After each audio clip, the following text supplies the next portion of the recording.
Hello there, late. Oh, we're not there? Oh, no, it just timed out. Okay, there we go. Oh my goodness, we're here. We made it, ladies.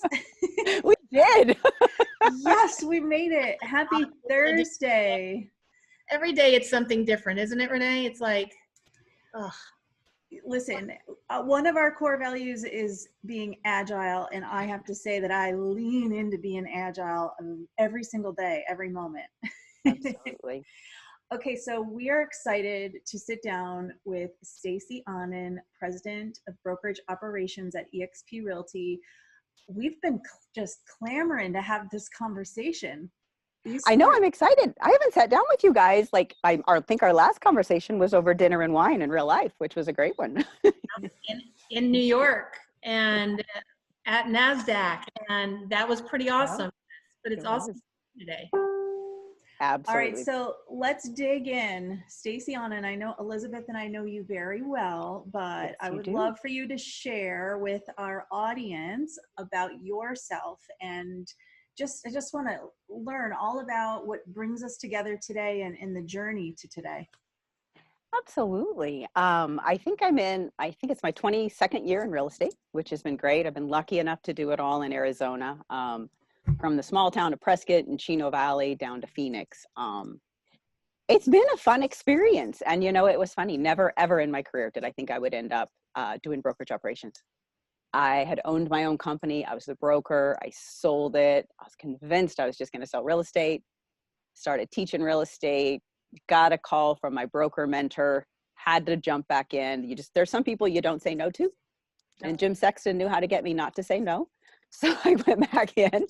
And I was lucky enough with the company that I was at last that they allowed me to kind of use some of those operational skills, help them develop new things. And it was fun because that was what kind of led me to eXp and was exciting, was being able to take everything that I was doing and dealing with and learning on the other ends and just come and get to take it across the whole country and expand it and, you know, get to go join a company that was growing so crazy. I mean, just insanity that, you know, when you first get here, it's like drinking out of 5 fire hoses, all turned on full blast at one time. You're still trying to figure out how to walk your avatar around the room.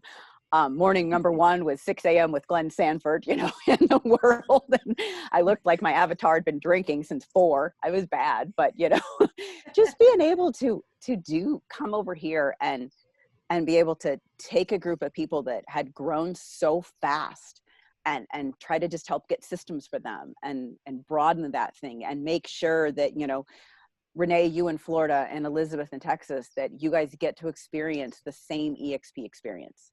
Yeah. That what your broker team in Florida, you know, provides for you is what Elizabeth's broker team in Texas is going to provide for her. And so just really getting to collaborate with an exceptional group of brokers and get them all to come together and just make sure that the agents are taken care of. It's just been fun to have my journey land me here.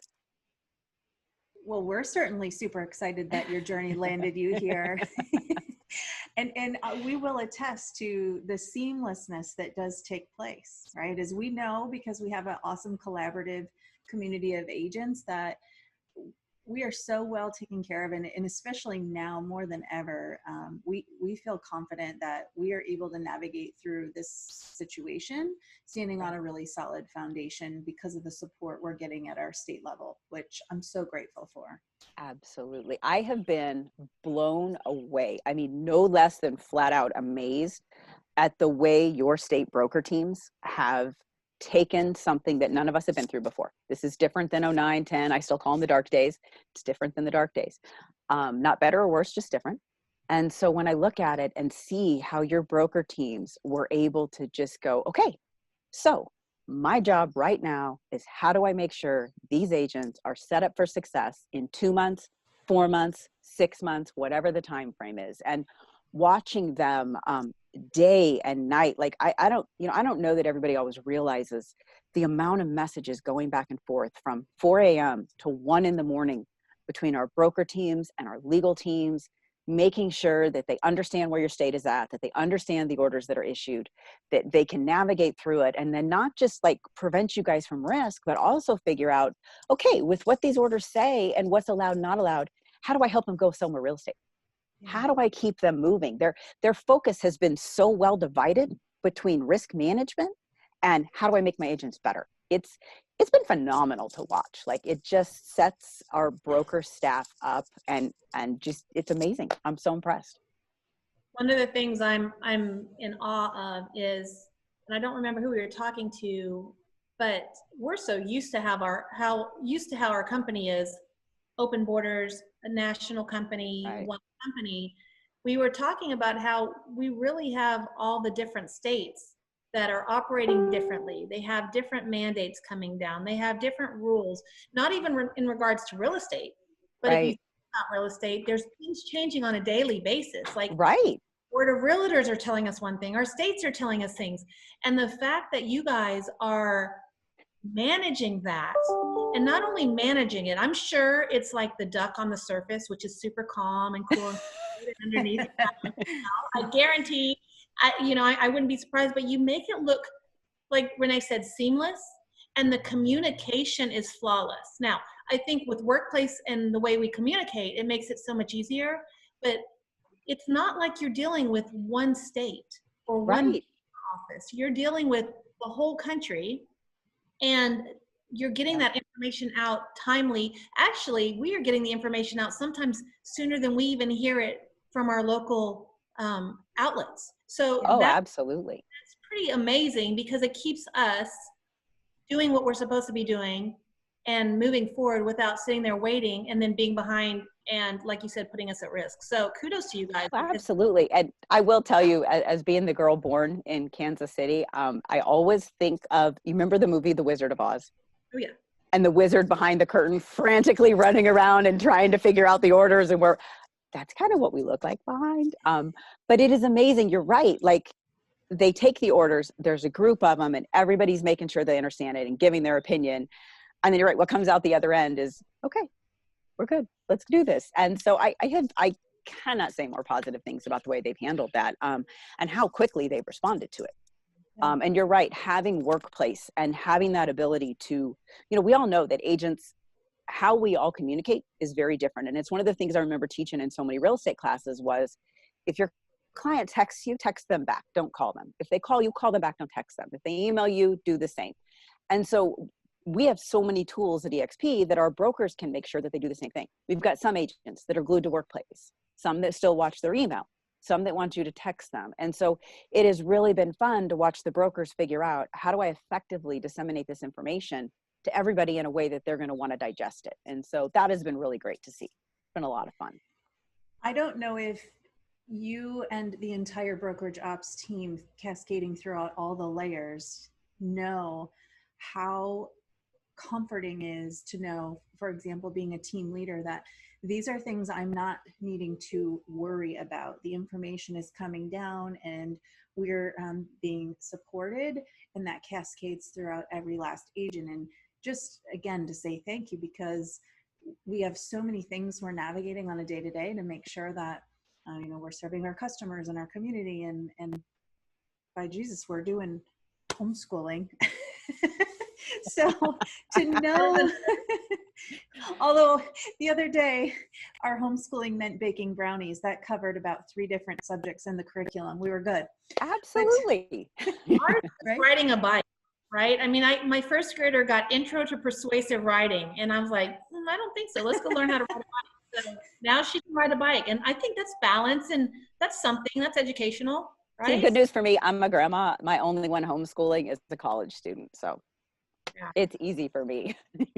Well, it is very comforting to know that so much is being handled for us, right, by so many strong, intelligent, awesome people that are taking care of us. And so with you and all throughout every layer, thank you, because it helps us navigate our day. It does. And one of the things, though, that I think is also pretty cool and unique is, I don't think you guys as team leaders always realize how plugged in you are. And by being you plugged in as team leaders, how plugged in the agents under your team are. So that actually, as much as people don't talk about it a lot, the more plugged in you guys are, and the more you guys are out helping and getting your agents to come to the meetings, to read the newsletters, to follow workplace. The huge thank you goes back to you guys, because that's what makes the broker's job easier. It just sometimes as a broker, trying to gather your herd can become like herding cats. And so by you guys being able to, ask them to be plugged in, encouraging them to be plugged in, that means the brokers can get the information out, but you're helping to ask the agents to digest it. And so that allows the brokers, we have more educated agents, more tuned in agents, and that allows the brokers to focus more on how do I now empower you to sell, because I'm not just busy trying to go find everybody that wasn't paying attention. So I think it's a two-way street. If without both of those two working hand in hand, it doesn't work as well. So thank you to you guys. Well, it's our pleasure.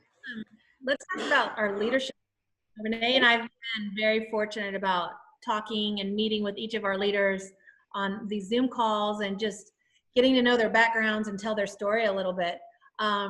We have amazing leadership at our company.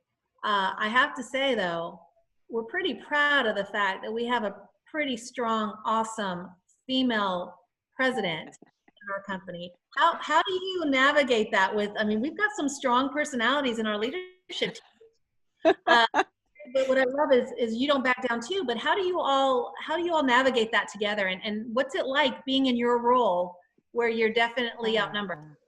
It's funny. Oddly enough, okay, so I get that question a lot, and you would think by now it would not surprise me. And yet every time I get it, it actually does. And I think the reason it surprises me is, maybe it could be because I was a huge tomboy when I was little, so maybe I'm just more comfortable that way. But one of the things that I love is I don't ever feel like the female in the room. Awesome. The people that I work with, we're a team. There is none of that. I have never once felt like I'm different or I'm treated different. I don't think about it until somebody brings it up, which to me is a huge kudos to that group of people working around me, that they have absolutely made it an environment, and I think the other thing that I find a huge amount of thankfulness for is I am still a girl. And so I'll be brutally honest. I'm probably going to be the one that's going to come to tears more often than the guys in the room. But I love the fact that when I do get really passionate, if it comes out in tears or comes out in whatever, they're awesome about it. They have never once made me feel awkward or out of bounds or like anything like that. And so it's been really refreshing to know that I'm with a group of people that I don't see them as men. They don't see me as women. We're just coworkers. We're friends. We're family. I think that's the thing that is pretty awesome is, we all go through challenges in life. And what I love more than anything is when one of us in this group is going through a personal challenge, how the other group will make 100% concerted effort, no matter what is going on in the business world, to check in on each other personally and genuinely check in on each other personally. So, it's funny. It's to me, it's the biggest non-issue in the room. It's pretty cool. We can feel the camaraderie that you all have. We feel that. And so when you're explaining it, it is so evident, because if it wasn't actually going on, that dynamic, the outside looking toward the leadership team wouldn't be able to actually feel that you guys are that close, which is great. It is. And I think you are absolutely correct, and that the family feel, the harassment, the jokes, all of the fun stuff that comes along with that, you can't fake it. And it's either there or it's not. And I think that's what helps get you through the stressful days. We definitely use humor, that's absolutely how we get through. And so it is something I don't think you can fake. And it's something that you can't wish will be there. You either have that chemistry and that connection with the team you're with, or you just don't.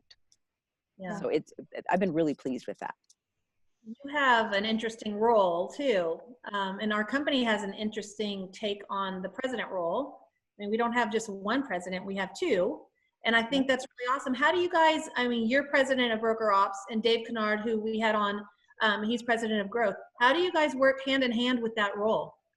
That guy is my brother from another mother. He is a crack up. I cannot tell you how much I appreciate him. It's funny when they announced co-presidents, to say people didn't say, "Ooh, is that going to work?" That's a lot. That can be a power thing. Dave and I are just enough similar and just enough not similar that we actually balance each other out incredibly well. My weaknesses are Dave's strengths. It's just, that's how it works with us. And so the other thing too, that, you know, we would jokingly say we can't have a bad day at the same time. You know, if I'm having a tough moment or a stressful day, I know I can lean on Dave. And so I think for everything that people thought it would be, it ended up being the exact opposite. He is 100% my definite partner in crime. Definitely my brother from another mother.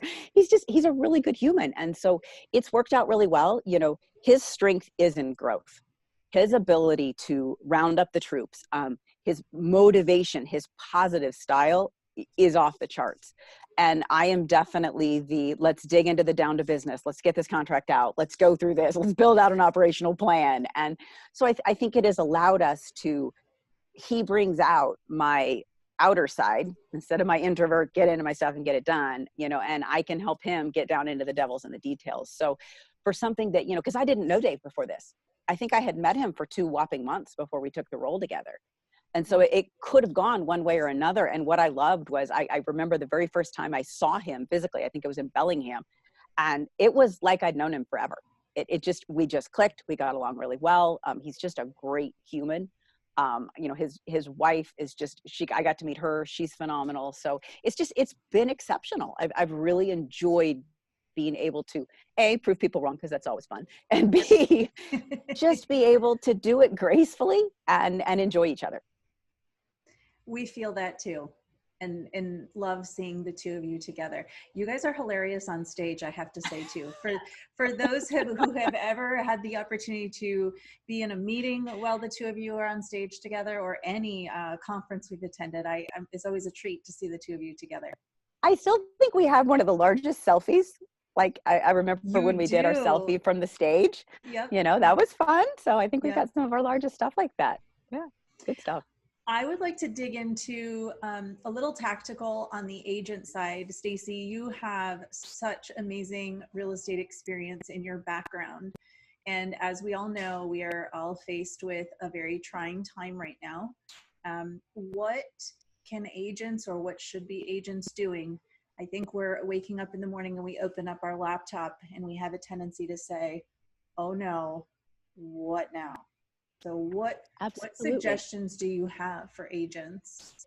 You know, it's interesting. So right before I got on the call with you guys today, I was on a call with RJ, who's from our financial planning and analysis. And I believe you guys have had RJ on as well. We did. I think we did. And so RJ and I were, isn't he great?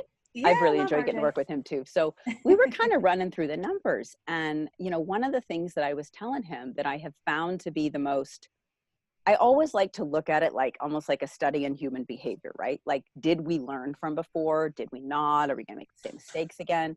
And so I think what I think a lot of agents could watch, and I think you guys both have done this really well, and I have seen some amazing teams just do it right now across the country, where for those of us that were in this through the last dark times, right? We got really scrappy. We got really resourceful.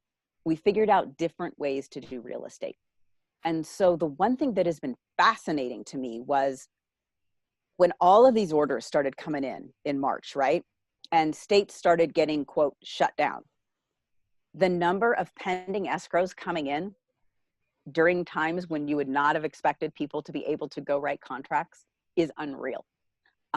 What I love to see is if you are an agent struggling, reach out to an agent who is putting stuff in escrow right now. Ask them, because what I've noticed is when the orders started to come out, they quickly pivoted and they started doing the E360 tours, and they started running out and figuring out, okay, if I can't bring Elizabeth into the house right now, how am I going to get Elizabeth to buy that house? Because people still need to move. All the reasons to move are still there. Maybe a different number of people, but it's not as big of a number right now as everybody thought it was going to be. You know, and so as we're looking at April, we're still looking at closings at April that are much closer to being on track than we had ever anticipated. We're looking into our log that is being built up into May closings and knowing that you guys are getting up in the morning and figuring out, how do I sell a home virtually? And then it's been a blast to watch you guys coordinate and work with your broker teams and work with our legal team to how do we mitigate risk when we're doing it that way? Because it's a little uncomfortable to an agent at first. And so the other thing that I think I've really watched agents do, and I always laugh, and I know agents are so sick of hearing me use this word, but I'm going to say it one more time for everybody. This is the perfect time to call your database. And the ones who are are having exceptional results. I have heard story after story of, I'm going to call Elizabeth. I'm going to ask Elizabeth how she's doing. We're going to have a great 10-minute conversation. Maybe nothing comes from it. I call Renee. I have a 10-minute conversation. It's neither one of them were real estate related. Renee calls them back an hour later and says, I just remembered so-and-so needs to go buy a house. Can you help them? It's been amazing that the agents that just jumped back in and said, okay, so I can't go sit in an open house. How do I hold one virtually? And when I was listening to, I think it was on one of Brent's, Brent was telling me about the number of homes that just went into escrow in Sacramento, and California is one of the more extreme shutdowns. And it was amazing. And so I think if everybody just remembers, and number one, as always, don't give up. Not just that, do not crawl up in a corner. Don't dive into the cake every morning, get up, get your coffee and go to work and just figure out what would I have done physically that now I just need to figure out how to do virtually. And sometimes I do think we're ahead of that game because we wake up every morning and do connect virtually. You guys are so used to connecting with your brokers in the world and which feels just like in real life. And so I think by doing that, we're already a bit ahead of that, but I have been nothing short of just thrilled to see how you guys have figured out how to listing houses. That's the one that I'm the most amazed by you guys. The number of listings coming in is quite a few. So you are figuring out, and again, the agents will say, look, my pictures right now may not be the best because my seller actually took them. Yeah. Okay. Yeah. That's okay. You're still doing something with it. So I think just getting up and doing it.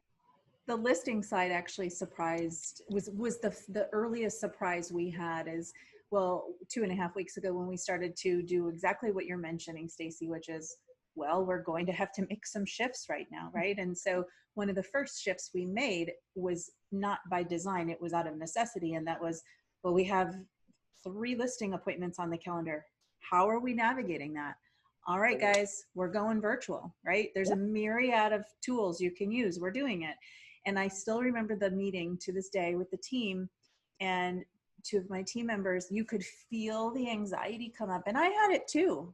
I had the same anxiety. Well, how is this going to go? But what was amazing is the listings were secured and the customer's anxiety lowered when the agent said, we have a plan and this is what we're going to do. And we don't even have to come to you. Absolutely. And so that has probably been one of the most eye-opening shifts that we've made, very happily too, because the customers are happy about it. They are. And I think the other cool thing I've seen a lot of you guys do, which I think, a part of doing business is where your head is at mentally, right? If you allow yourself to get down, no matter what business is out there, you're not going to do good business anyway, right? You just need to stay in that positive mind. And so one of the things that I've watched a lot of people do is they're either, for those that are EXP, they go in the world and they go in a team suite or they go in a group room and they bring their team together and they have coffee or they have happy hour. Or we had a soccer tournament, all of these things that we did to just keep people together and positive. And if you don't have access to the world, do a Zoom call with your group. Right. Just even if they're not on your team, if you wake up every morning and have a 30-minute coffee session with people face to face, it's going to set your day off differently. And so it has been fun to watch the way the teams have figured out, first thing I need to do is get my group happy, get them together, get them excited, let them know we're into this. And like you said, let them know we have a plan. And then watch them take off and they will figure out how to sell real estate. I'm smiling so big, Elizabeth, because did you hear what Stacey just said? Start your call with a 30-minute coffee together. That's what we do every morning. We have a morning. I love that. Yeah, not just us, not just the 2 of us. Yeah. It's open to any agents, quite frankly. And it's awesome because every morning you don't know who's going to get on there. And we're talking about 3 things and how we can help each other out. And it's awesome. And Hey, I just have to know, do you have bedhead when you do it? Oh, yes. It makes it better. Cameras, because we're like, hey, this is not fair. But I was talking to an agent today and I said, hey, it's been really good seeing you on Huddle this week.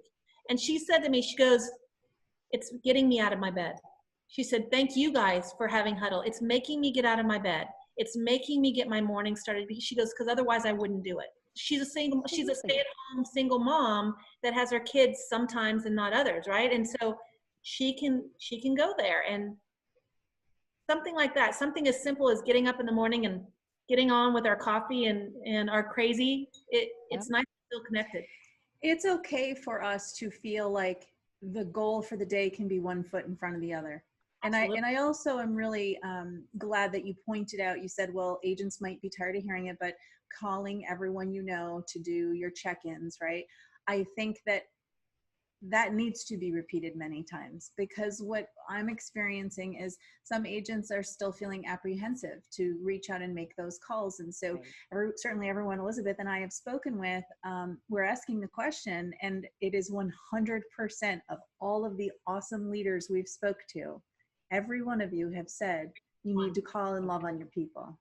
It's true, because you know what, and one of the things I remember of all the classes when I would teach agents is when I would ask them, what is the reason you're not back in your database? And they were usually very similar. It was, well, I sold Elizabeth a house 5 years ago. I haven't actually talked to her since then. I'm afraid to call her. She's going to be angry. But you know, the funny thing is, when have you ever received a call from someone that you haven't talked to in a long time, that your thought process was anger over why they haven't called? It doesn't happen. You're just like, oh, Elizabeth, so awesome to talk to you. How have you been? Yep. You know, and so I think once they can, it's like everything. The first time you do it, it is scary. Yep. Second time you do it, it might still be a little scary, but you're like, all right, done it once, gonna do it again. And the more you do it, it just becomes comfortable, and you realize they don't bite. They're not going to bite. They are genuinely going to be happy that you called. Yeah. Yeah. Well, I'm glad that you're reiterating that message, because I think that we can definitely need to hear it every single day. Each of us. Absolutely. Well, and it's funny, we get the same question. Okay, what can we do? What have we been telling you this whole time? What is everybody telling you? Have you done that yet? Well, no. We'll do that and come back to us. But I know, right? we can do so much. That's what we're doing. You're asking us what we're doing to stay relevant and stay in front of people authentically. I mean, and you know, it's funny. I get texts from people. They're like, I'm not real busy. And are you busy? Yes, I'm busy, because things like that are coming up. I have a listing presentation I had earlier in the week, and they weren't going to sell. And then after we talked, they were like, hey, so I have another call with them today, because they didn't recognize all of the options that we had. They just thought, we're stuck. We're stuck. Absolutely.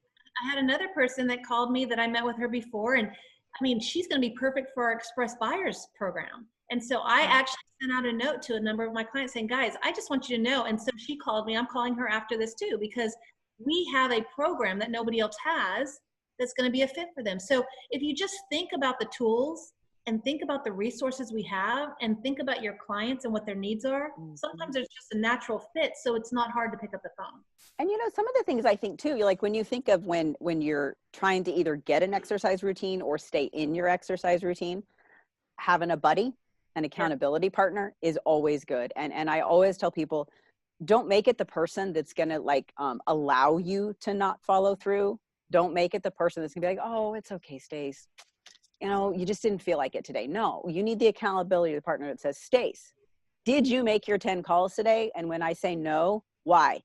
Yeah. I'm going to hang up and you're going to call me back when you've made your 10 calls. You know, that's unfortunately the kind of accountability we all need. You know, it's like, my husband's going to kill me for saying this on Facebook Live, but like when we do yoga together, I'm sure he's really happy. I just let everybody, my husband does yoga with me, but you know, like there are so many afternoons that if I didn't know he was going to show up home from work and expect me to be dressed and ready to leave for yoga with him, I wouldn't go to yoga that night.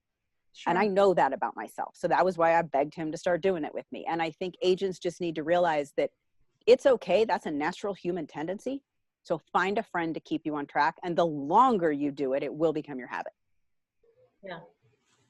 And it's okay to have more than one. I have a couple different accountability partners for a couple different things, you know, and it's awesome. It's easy to feel really connected that way too. So just make sure you keep that connection going. So. Yeah, very much. Stacey, so I'm curious right now, again, we're in unprecedented times. What do you feel is a challenge that faces independent brokers, brokerages in general right now, as we're navigating through this next phase? You know, it's funny. I think the number one thing that we're all trying to navigate, that agents are, brokers, no matter how big, no matter how small, is the uncertainty. Everybody wants to know, how long is this going to last? How deep is it going to go? And my standard answer has been, my magic 8 ball hasn't worked for years. I keep shaking it and it's just not giving me the right answers. And so I think everybody's challenges are, we all learned from last time. So when people see brokerages making changes right now, making slight cutbacks, making slight adjustments, and people question, why are these brokerages doing this so soon? Well, that's an intelligence level that we gained from going through this the last time. Last time, a lot of people waited too long to make some proactive changes. And so this time, I think everybody is trying to figure out, okay, I don't want to make the mistakes we made last time. We want to be better this time. So we know there's going to be a shift in how many homes get sold. It's just going to happen. What nobody knows is how far and how wide and how long is it going to last. And so I think the biggest challenge for everybody is trying to balance out that need for support, systems, staffing, agent productivity, keeping it all at a level that is fiscally responsible, but is also at a level where agents don't get a different level of support, where they still have someone to call, where they still have someone that's there, where they still have the tools and systems they needed. And I think that is going to be something that I don't think there's a single brokerage out there that's going to do it perfectly. Yeah. Everybody's going to do their absolute very best. And everybody's is going to look a little bit different. You know, we're lucky we don't have brick and mortar to have to deal with. That puts us at an advantage. But it doesn't mean we don't need to be fiscally responsible around how many sales are going to come through and what do we need to do to make adjustments in the meantime. So I think, you know, Glenn and Jeff and Jason have made some amazing strides in making sure that we're set up for that long haul. And I think you're just going to continue to see that across the industry. I think the agents can actually help a ton in that predictions. The more the agents are in constant communication with their brokers and their teams over what is their level. You know, we're running numbers every single day. RJ's team is just constantly giving me numbers for transactions, what's opening. And again, we're pretty shocked at the number of openings every single day in a really good way. And so I think we're all going to just continue to try to figure out, what is that balance? How do we have enough, but how do we not bloat? You know, and those are things that we just want to keep balancing out. And so it may not always look graceful. We may stumble, we may stub our toes. But I think we learned so much going through it before that I think we're all going to be able to just get right back up and move on. I think that it's a really smart mindset to have, to know. I've used similar communication, whether it's on an individual basis with our customers, and certainly when we talk to the agents, is there is no crystal ball, right? Is I don't have all the answers, nor do really anybody that I network with or talk to. But I do have confidence, and I do know how to navigate this, because just like, you know, all three of us have gone through, Stacey, you call the dark days, right? Like, we've done this. Yeah. And what I mean by this is understanding that there can be shifts at time, and we can also have strength in our foundation to poise ourselves to be ready and to know confidently that we're going to get through this. Absolutely. And so I also think that, isn't every business owner analyzing and looking and assessing to see that we're being responsible for sustainability? I mean, absolutely. We have in my household for the last 3 weeks, it's smart business decisions is to make sure we're looking at our business and making sure that we have the long haul of sustainability at mind. Absolutely. I think everybody, you know, that is one of the messages that we are hearing from our teams, is that we're making shifts and adjustments as a company. And the team leaders are also making very similar shifts and adjustments in their team. The person may have a different title, it may be a different this, it may be a different way, but everybody is analyzing, I want to make sure that I can support the most people with the best resources possible. I also always look at times like this as, it is a time to, you know, sometimes, I guess you guys probably experience this in your team too, you're running so fast, you're running so hard, that sometimes your best solution to a problem today is duct tape and popsicle sticks. So sometimes when you get to slightly pull back, you get to remove the duct tape and popsicle sticks and actually put up some scaffolding and build yourself a much better foundation. So again, I think every single time we do this, we get to fix, and you guys just love my analogies, right? I did. I'm still hung up on that. Like, sorry about that. But you know, it gives us a different opportunity to kind of. We have to pause, because I was almost going to just crack up out loud. I need to go back to duct tape and popsicle sticks. I'm like, Now you can see why my husband doesn't let me fix things around the house. I will admit, he did come home one day, because I can't sew. For everybody out there, don't ever ask me to even sew a button on your pants.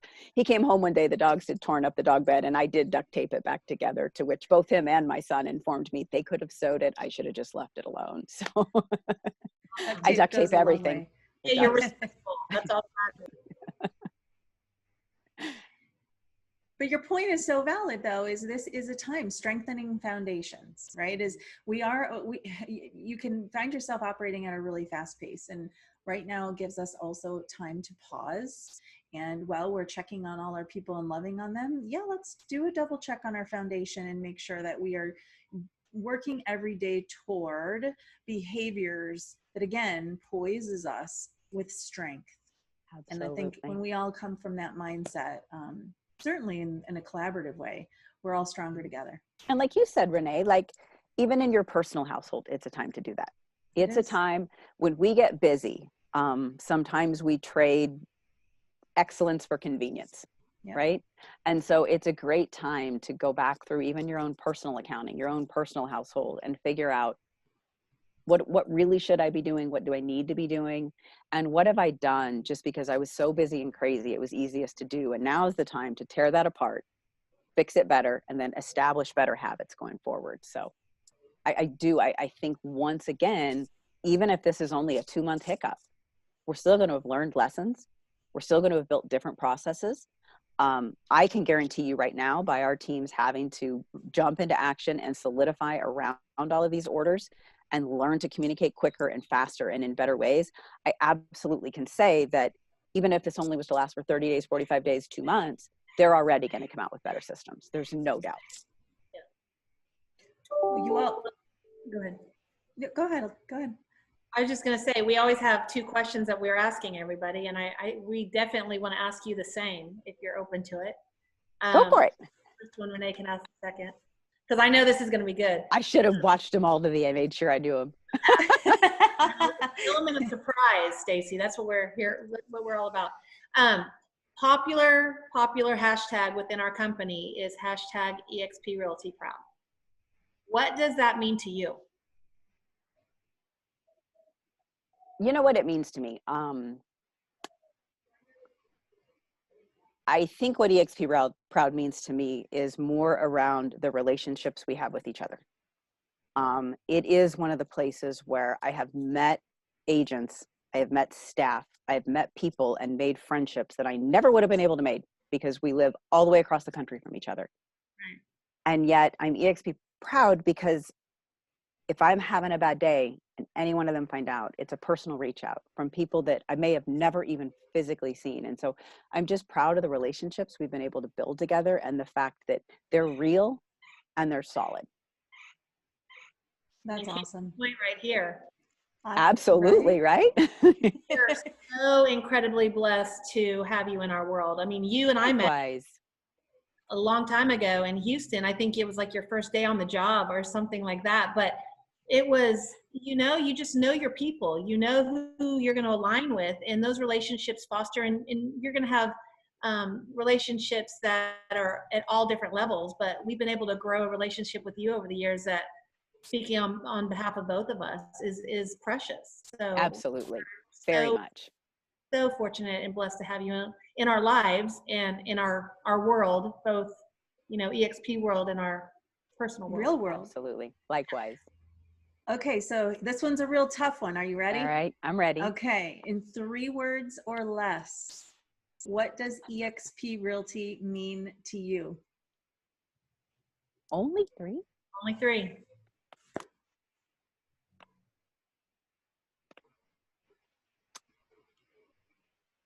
Definitely collaboration. Flexibility that's 4 words. Flexibility and experiences. Good. Those are ones. Collaboration we hear a lot, but the flexibility and experiences, that's true. We've had some really cool experiences as a company.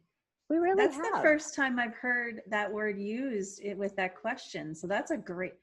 Yeah, I think it's been fun. I think, we are by doing all of this the way we do it, I feel like we're some days we call it, more bad analogies, but in brokerage ops we call it throwing spaghetti at the wall, right? Because not everything we've done has been done before, and we're trying new ways to connect all these states together. And so it's just been fun. And I think also too, a fun environment to be allowed to try. And hey, by the way, not everything's going to work. And oh yeah, that's okay. Try again. Yeah. That's pretty cool. Yeah. Well, that mindset really speaks to the growth, right? Because the more you try and try and try, that's going to provide you with the growth. Okay, can I just say that I'm pretty sure we need to have somewhere documented all of the Stacey analogies. Yeah, Stacey says, and then it'll be your book. And I think we need a new workplace group or something. We got to think about this, Elizabeth, but we need a one-stop shop for Stacey analogies. I know, right? When you're looking at words and you don't know, we can go into that group and then we'll just steal something that you've said. I love it. I know, poor Steve Ledwith, just the other day, we were talking about how to stand up a new project. And we were talking about the beginning would be bare bones. And I told him, I said, okay, so the beginning will be the orange creamsicle because I don't even like them. We're going to have that. And when we finish, I want the bomb pop. Like I want the good popsicle. So poor Steve is now referring to our new project and whether it's a creamsicle or a bomb pop. That is awesome. Whatever works, right? Well, we are so incredibly grateful for you and everything that your team is doing. This is not an easy task by any means, and you guys pull it off from what it looks like on our end almost flawlessly. You make our lives easier, our jobs easier, and we are incredibly grateful for you. Well, and thank you guys for having me on and having such fun conversation. It's been awesome. We're sending you virtual hugs because we miss you too. You were supposed to be in Orlando really soon. Our whole peeps, all our peeps were supposed to be here. We'll get there. I have faith. Thank you for taking time out of your very busy schedule, Stacey. We appreciate you. Thanks, guys. Have a great afternoon. Take care. Bye-bye. Bye.